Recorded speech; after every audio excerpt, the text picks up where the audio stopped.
ভারত পাকিস্তান সীমান্তে উত্তেজনার প্রেক্ষাপটে বাংলাদেশের সীমান্ত এলাকাগুলোতে টহল জোরদার করেছে বিজিবি।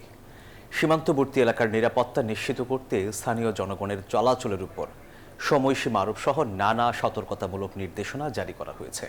এদিকে কিছু সীমান্তে অনুপ্রবেশের ঘটনা ঘটেছে, তবে স্বরাষ্ট্র উপদেষ্টা জানিয়েছেন সীমান্ত নিরাপদ, ভয়ের কোনো কারণ নেই।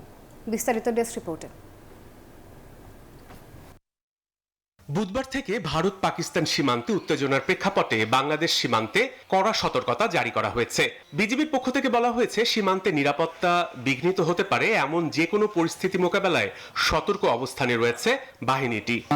বিজিবি মহোদয়গণ প্রতিটা বাজারে, মহল্লায়, গ্রামে যারা ময় মুরব্বী এবং যুবকরা আছে সবাইকে সতর্ক করছে। করুণ অবস্থা, কারণ আমরা যখন এই নদীর পাড়ে এদিকে আসি তখন ওই বিএসএরা দূরে থেকে দেখলে আমাকে আক্রমণ করে, হাত দেয় না করে। আমরা তো আমার জায়গায় কাজ করতেছি, কিন্তু ওরা ওইখান থাকি টানি নিয়ে যায়, টানা হাসরা করি।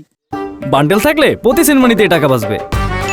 বিকাশ সেনমানি বান্ডেল কিনে জিতুন প্রতি লেনদেনে। তবে এর মধ্যে ঠাকুরগাঁও খাগড়াছড়ি সীমান্ত দিয়ে বাংলাদেশে অনুপ্রবেশের ঘটনা ঘটেছে।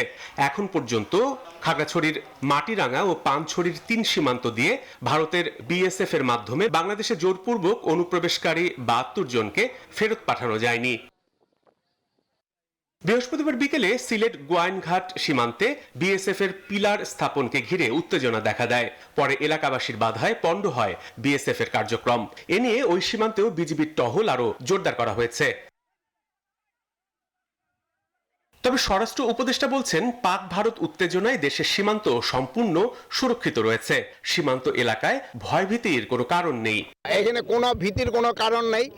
আমাদের এই বর্ডার সম্পূর্ণ সিকিউর, এখানে কোনো ধরনের কোনো সমস্যা নেই। তারা ভালোভাবে ধান কাটতে পারবে। দিনাজপুরের এক অনুষ্ঠান শেষে একথা জানান স্বরাষ্ট্র উপদেষ্টা। Desk report, news 24।